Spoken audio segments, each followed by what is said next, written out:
Now we're going to go to the Gulf and the Middle East. And joining me now is Chase Untermeyer. He is currently the chairman of the Qatar America Institute, which aims to increase the understanding of the important Qatari-American relationship in security, education, and energy. From 2004 to the end of 2007, he served as U.S. ambassador to Qatar on the appointment of George W. Bush.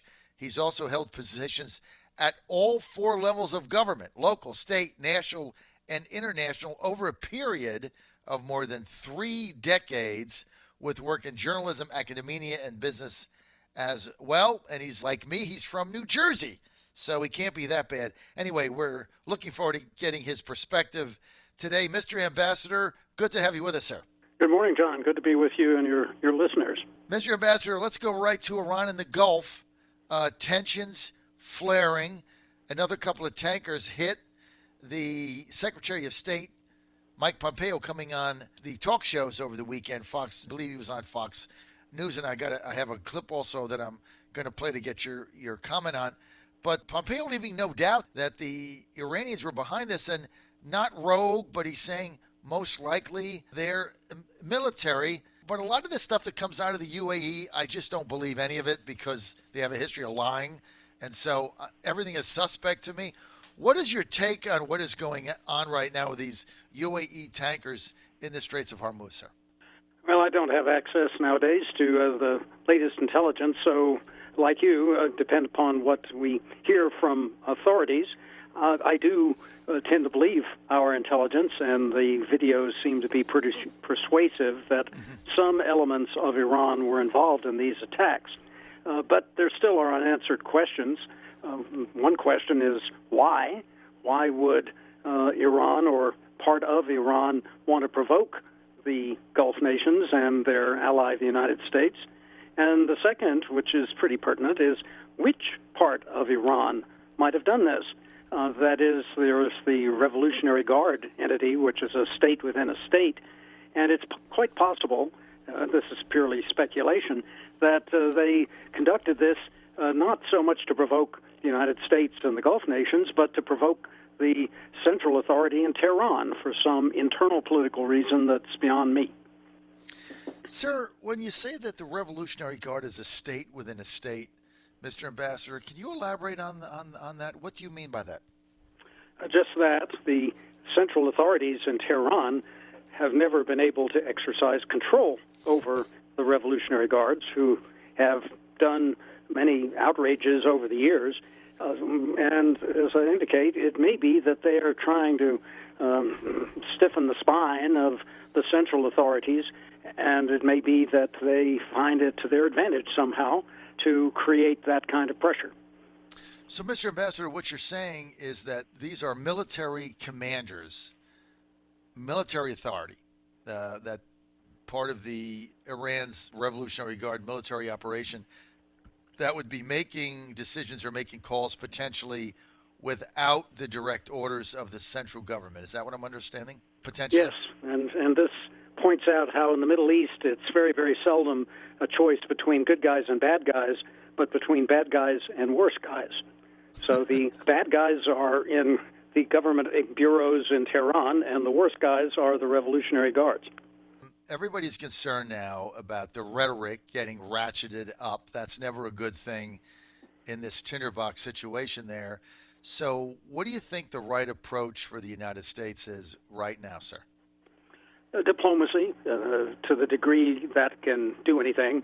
When I say that, there's now about 40 years of history that negotiating with Tehran doesn't lead to anything. They're very clever bargainers, and their aim is to do two things. One is to avoid conflict, but secondly is to somehow get sanctions relief, because their internal economy is in such a terrible condition, and that can't be good for the long-term health of the regime.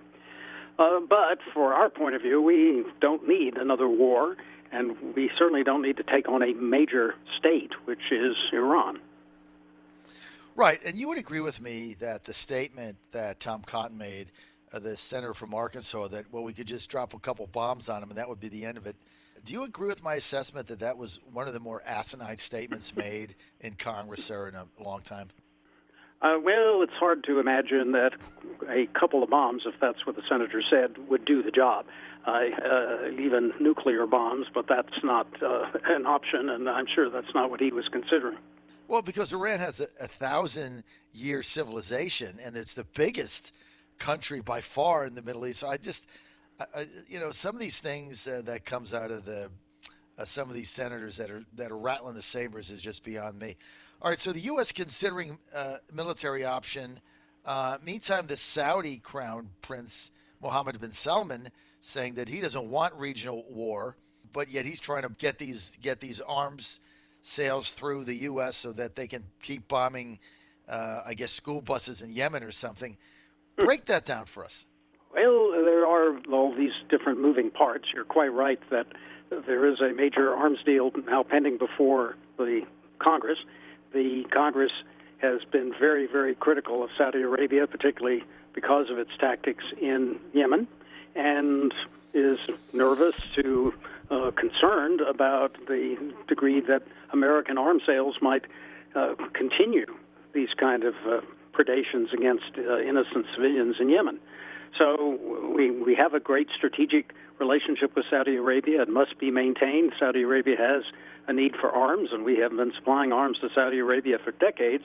But it's complicated by just the Yemeni situation I described. And now comes these incidents in the Gulf, which raise the question as to whether there is a growing military confrontation in which the Saudis would be our allies in any confrontation with Iran. You're on the John Fredericks Radio Network. We're with former ambassador of Qatar for the George W. Bush administration, Chase Untermeyer. He's also now the chairman of the Qatar America Institute.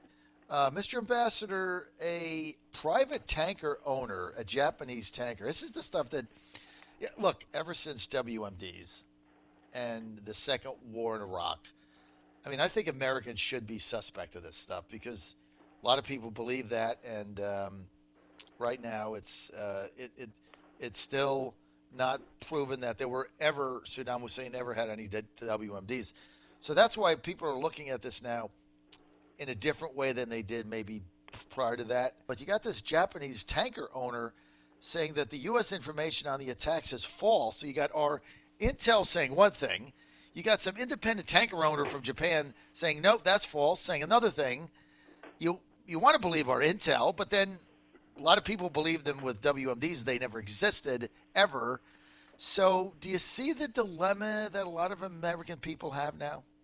Yes, definitely. And as Ronald Reagan always liked to quote, the attitude toward intelligence agencies, plural, is trust but verify. And our allies have every right to want verification of our intel on this incident and many other that might.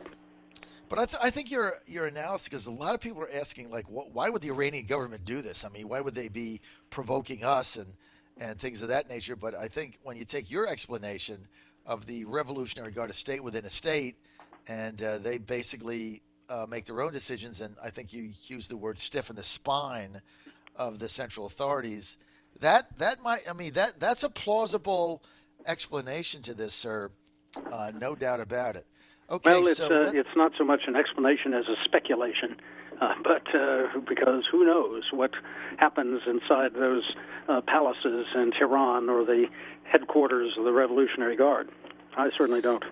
In the summit for what to do with Israel, and when they had the Gulf Summit, the Mohammed bin Salman, the Saudis, invited the Emir of Qatar there, Emir al-Thani. He invited him there. He sent his deputy prime minister in his stay, which I think was the right thing to do.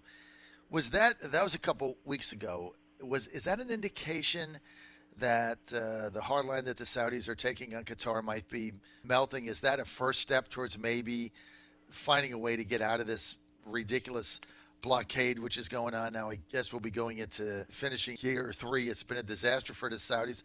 Are they looking for a way out? Well, it was an encouraging sign.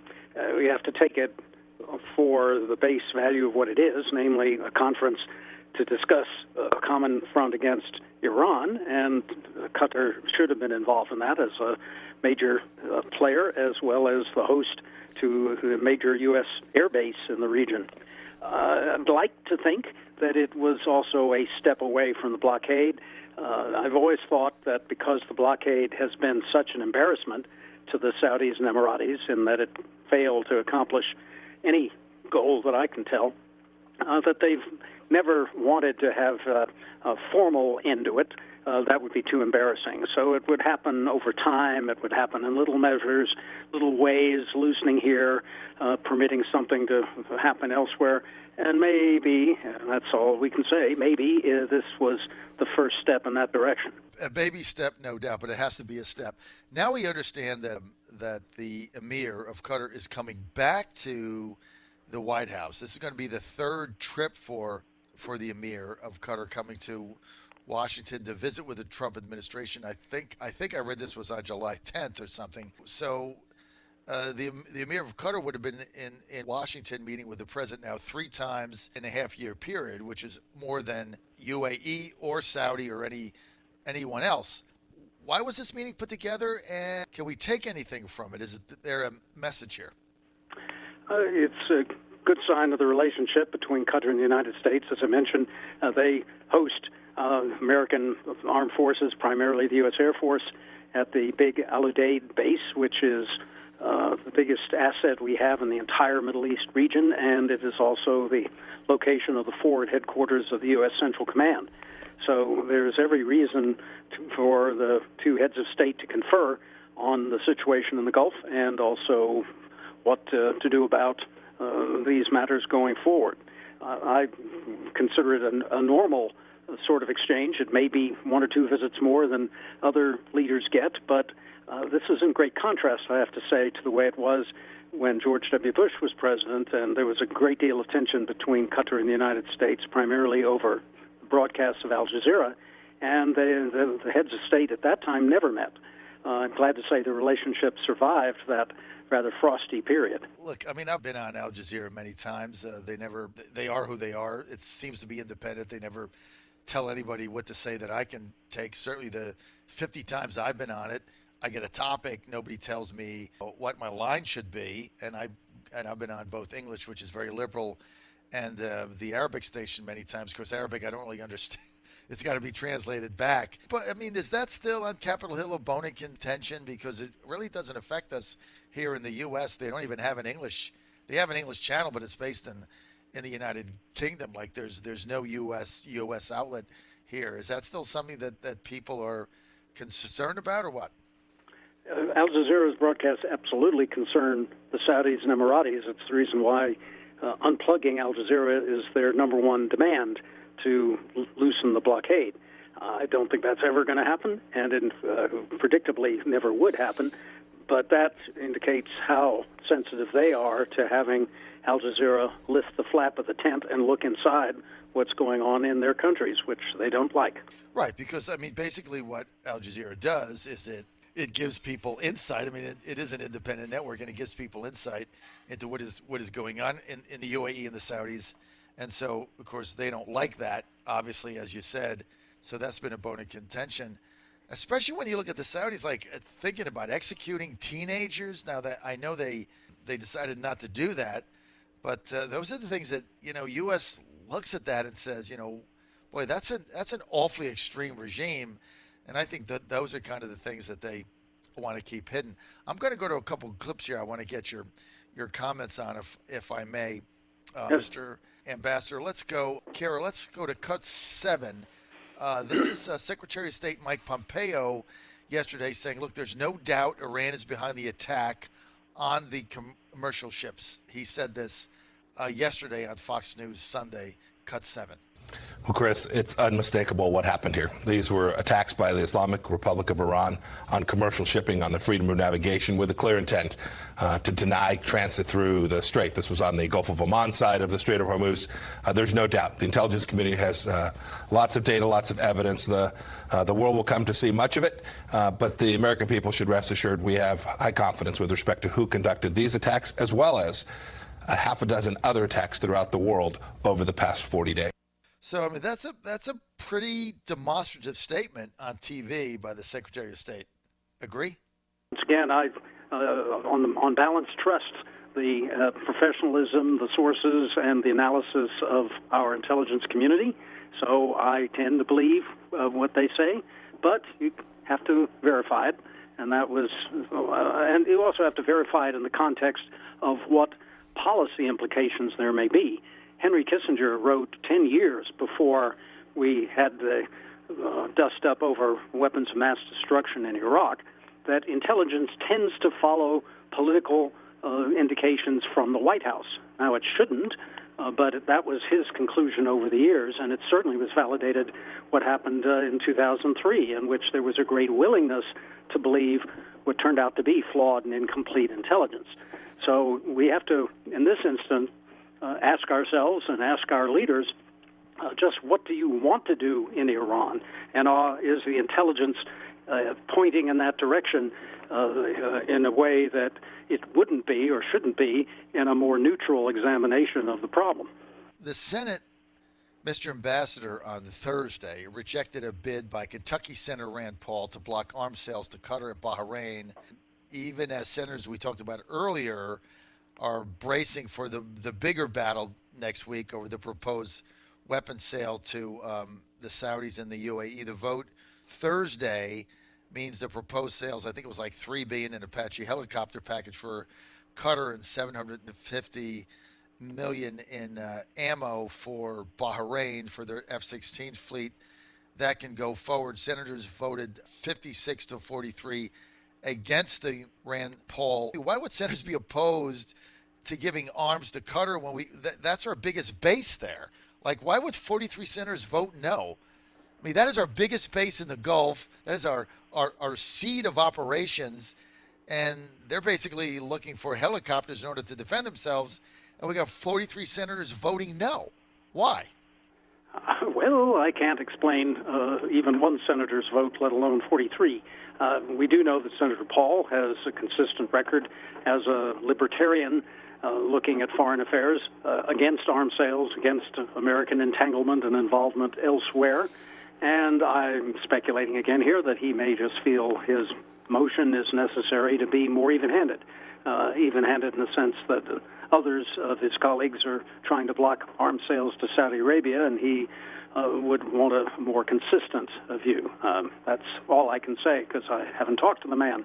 But I certainly underscore your point that if we are concerned about Iran, then we, the forces on the south side of the Persian-Arabian Gulf, along with the Saudis and the Qataris and the Emiratis, need to be united, and they need to be supported. Okay, we're on the same page on that. I mean, we have the biggest base there. The whole thing to me is just ridiculous. Like, I'm suspect of a lot of things that are going on in Yemen and our relationship with the Saudis. I'm suspect of what's happening in the Gulf of Hormuz. But what I'm not suspect of is the fact that we have this huge base in Qatar. And that's not speculative. That's there. And so it's the life of me, I don't know why we would not. I mean, it just doesn't make – some of this stuff doesn't make any sense. That's why we have to get you on to yes. break And I it don't down, think it'll sir. happen in the end. Really in the end, we will sell arms to all our allies in the Gulf who are opposing Iran. As we should, right? Because that's the major yes, thing. Hey, just a final thing. It's a take off. very difficult and dangerous place. And, yes, in a perfect world, you wouldn't want to inject weapons of death into such a sensitive area. But that is not our choice. We have to do it. The final thing, Iran's saying that they're not going to abide by the deal that was made, the Iranian deal. They're going to start going their own way on it. Well, we've already pulled out of that deal, so why would Iran be continuing to adhere to the stipulations of a deal that the U.S. has already pulled out on? I'm not getting that either. Well, when the U.S. pulled out of the Iran nuclear arrangement, there still were other parties, primarily the Europeans, the Russians, and the Chinese, who remained committed to it. And Iran saw value in pretending to be the innocent, wronged party, adjusting its halo just right in order to maintain trade relations with those countries, if nothing else. Remember, their economic situation in Iran is pretty critical, and our economic sanctions are biting. Therefore, to the degree that Iran thought that by adhering to the terms of the agreement even after the U.S. withdrawal might help them in making that argument to our allies or partners in the agreement. But, from the beginning, all of this depended upon the willingness of Iran to live by its agreement. And that's always been in doubt because they are very clever in terms of the way they view their opponents and the rest of the world. It seemed to me inevitable that at some point Iran is going to move toward a nuclear weapon. This is now the moment they've decided to abandon, if you will, the precepts of that agreement and move ahead just like they always would. And let me say, just once again, out of speculation, that I think a perfectly democratic, pro-Western Iran would want nuclear weapons, just because, as you say, they are an ancient country that has always been dominant in that part of the world. Being a nuclear power is the ticket into the big boys club of the world. They, the Iranians, proud Persians, regardless of regime, would want to see themselves in that category. So eventually, I do believe Iran will have nuclear weapons, and that is regrettable, but that is where they're headed.